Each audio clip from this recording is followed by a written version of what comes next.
So I got you some spoken word tonight that I wrote when I was back out west. It's called The Mind. The mind, it is a curious beast. I used to think I had no control. I fell victim to the illness that sat smack dab in the middle of my life. The outcome was often reaction and never a positive one. I needed to learn response.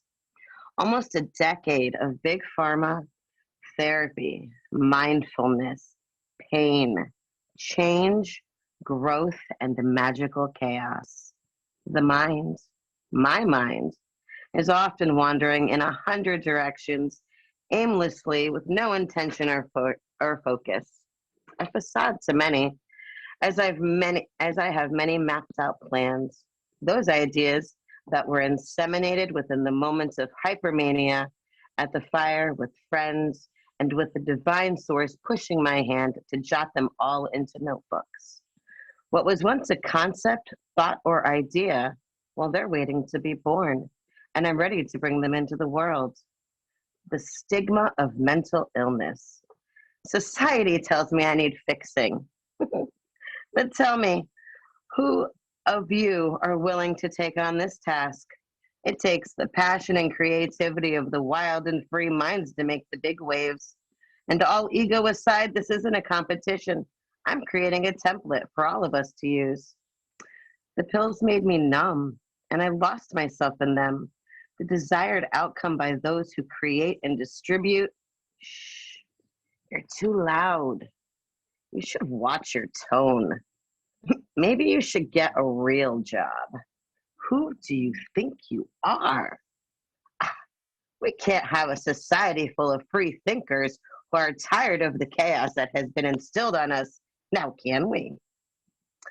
I live dynamically because I refuse to be condemned to live a life of non-existence. I do not merely wish to stay content when life goes stale. That's when I make my biggest moves, pushing myself out of the uncomfortableness I feel, because no one moves until they feel their chains. I refuse to allow my passions and desires sit quiet, to permit my voice to stay silent. I speak for those who have lost theirs. Some, many, may call me crazy, this patriarchal society that we still very much live in. Those who want to push me down because I'm talking about real change, not the band-aids we've been using for decades. Life is a series of distractions, for many, full of what-ifs and could-haves and should-haves. It is then regret sets in, and I refuse to live a life of regret. Perhaps life is a series of distractions or a series of lessons disguised as distractions. If more people saw what they had to offer the world and followed their passions and dreams, it would be a much better place. The world is full of what-ifs, too many variables to think about. The world is full of chaos and misunderstanding, full of things that distract us from the big picture, instead of understanding the details that often get lost in the mix. It's those details, hundreds of them, that snowball to make up that big picture. Hundreds of seconds of moments in time that we often run through aimlessly with no real direction, just trying to move forward, stay ahead, or just not to sink. We all think we'll get a second chance at something.